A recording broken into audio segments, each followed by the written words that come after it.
दोस्तों, चुनाव अब ईवीएम से नहीं बल्कि बैलेट पेपर से कराए जाएंगे। राहुल गांधी काफी लंबे समय से इसकी मांग कर रहे थे। उनकी ये मांग अब जल्द ही पूरी भी होने वाली है। खबर है कि कांग्रेस शासित राज्य में अब ईवीएम नहीं बैलेट पेपर से चुनाव होगा। ये खबर सुनते ही भाजपा के नेता बौखला गए और चुनाव आयोग भी इस पर हाथ धरे बैठा रह गया। जाहिर तौर पर आप ये सोच रहे होंगे कि अगर चुनाव बैलेट पेपर से कराए जा रहे हैं तो चुनाव आयोग कैसे इस पर हाथ धरे बैठा है। दरअसल ये जो चुनाव हो रहे हैं वो राज्य में हो रहे हैं, तो ऐसे में ये जो फैसला है वो राज्य चुनाव आयोग की तरफ से लिया गया है, न कि दिल्ली में बैठे चुनाव आयुक्त ज्ञानेश कुमार की तरफ से। इसलिए राज्य में बैलेट पेपर से चुनाव कराए जा रहे हैं। ये जो राज्य है वो कांग्रेस शासित राज्य है, यानी कि वहां पर कांग्रेस की सत्ता है। जी हाँ, कर्नाटक ये राज्य है जहां की कांग्रेस सरकार ने ईवीएम की जगह बैलेट पेपर से वोटिंग कराने का फैसला लिया है। कांग्रेस राज्य के चुनाव आयोग के मुताबिक ग्रेटर बेंगलुरु अथॉरिटी के तहत आने वाली 5 शहर निगमों के चुनाव मई 2026 के बाद बैलेट पेपर से होंगे, ना कि ईवीएम से। यह फैसला कांग्रेस सरकार की सिफारिश पर आधारित है, जिसने ईवीएम की विश्वसनीयता पर सवाल उठाते हुए बैलेट पेपर को पारदर्शी और भरोसेमंद बताया है। दोस्तों, मई 2026 के बाद कर्नाटक में निकाय चुनाव होने हैं। इन चुनावों से पहले कांग्रेस ने जनता के बीच एक सर्वे कराया कि वो ईवीएम या बैलेट पेपर किस पर ज्यादा भरोसा करते हैं। कर्नाटक सरकार के सर्वे में जनता ने ईवीएम पर भरोसा जताया, जिसके बाद deputy CM DK Shivakumar ने यह फैसला लिया है कि निकाय चुनाव अब बैलेट पेपर से कराए जाएंगे। Deputy CM DK Shivakumar की तरफ से खुले तौर पर यह कहा गया है कि निकाय चुनाव बैलेट पेपर से होंगे और बैलेट पेपर से कोई गड़बड़ी ना हो, इसके लिए हम सीसीटीवी लगाएंगे, सभी बूथों पर पर्याप्त सुरक्षा के इंतजाम करेंगे और मॉनिटरिंग भी समय समय पर की जाती रहेगी। जैसे ही ये खबर सामने आई कि कर्नाटक में बैलेट पेपर से चुनाव कराए जाने की तैयारी है, वैसे ही विपक्ष में बैठी कर्नाटक में भारतीय जनता पार्टी की सरकार आग बबूला हो गई। विधानसभा में भाजपा के विपक्ष के नेता आर अशोक ने इसे पूर्ण अपमान करार दिया।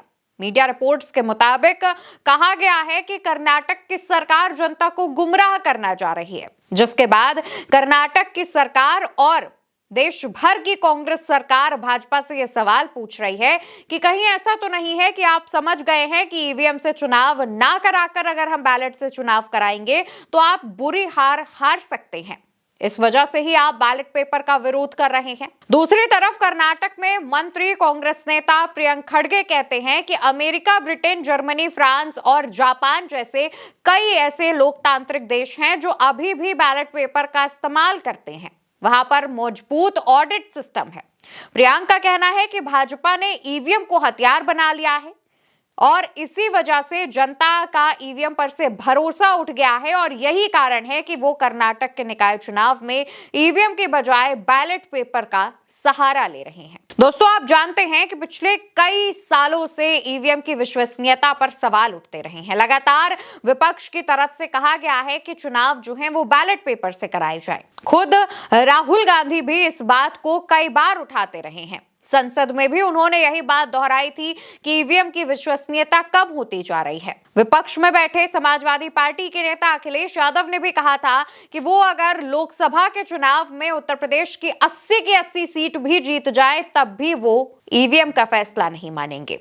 साफ तौर पर ये सारी बातें विपक्ष के नेताओं की तरफ से समय समय पर कही जाती रही हैं, लेकिन भारतीय जनता पार्टी कभी भी ईवीएम से हटकर बैलेट पेपर से चुनाव कराने की बात नहीं कहती है। ईवीएम हैक होने जैसी तमाम खबरें सामने आती हैं, लेकिन भाजपा उन खबरों का खंडन करती है, उनका बचाव करती हुई दिखती है, जिसके बाद भारतीय जनता पार्टी पर भी सवाल उठते हैं और भारतीय जनता पार्टी के साथ लपेटे में दिल्ली में बैठे चुनाव आयुक्त भी आ जाते हैं। फिलहाल कहा यह जा रहा है कि दिल्ली में बैठे चुनाव आयोग इस पूरे मामले में दखल इसलिए भी नहीं दे पाएंगे क्योंकि सुप्रीम कोर्ट के आदेश के मुताबिक अगर बैलेट पेपर से चुनाव कराया जाता है तो 24 घंटे के भीतर उसका रिजल्ट भी आ जाना चाहिए।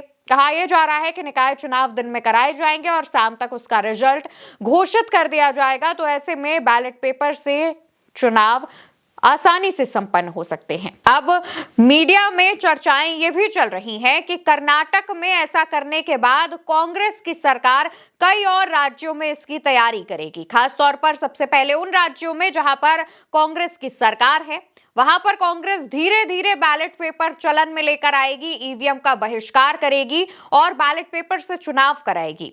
नतीजे जो भी सामने आएंगे वो रखे जाएंगे और फिर उसके आधार पर ये दलीलें दी जाएंगी कि क्यों लगातार बैलेट पेपर से चुनाव कराने की बातें कही जाती हैं, ईवीएम का विरोध क्यों विपक्षी पार्टियां करती हैं। दोस्तों, ये जो बैलेट पेपर से चुनाव कराने की तैयारी है, इसके पीछे की बड़ी वजह ये बताई जा रही है कि कर्नाटक की सरकार ने स्थानीय सर्वे कराया था जिसमें जनता ने ज्यादातर बैलेट पेपर को सेफ ऑप्शन बताया ईवीएम के मुताबिक।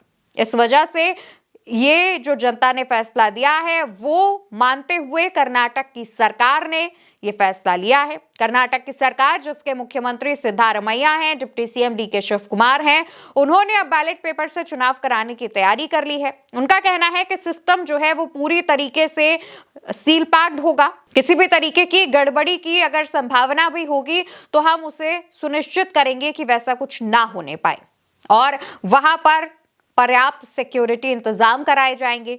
फिर जो नतीजे सामने आएंगे वो चौंकाने वाले हो सकते हैं। फिलहाल बैलेट पेपर से जो चुनाव कराने की तैयारी की जा रही है और उसके बाद ये जो चर्चाएं चल रही हैं कि कांग्रेस इसी तरीके से अपने शासित राज्यों में बैलेट पेपर का चलन लेकर आएगी, उसको लेकर आपकी क्या राय है? बैलेट पेपर वर्सेस ईवीएम के बीच ये जो जंग छिड़ी है, कई बार ईवीएम को लेकर सवाल उठते हैं, तमाम लोग बैलेट पेपर से चुनाव करवाने की बात कहते हैं। इस पर आपकी क्या राय है? आप ईवीएम या बैलेट पेपर किसे सेफ मानते हैं? इसका जवाब कॉमेंट सेक्शन में दीजिएगा।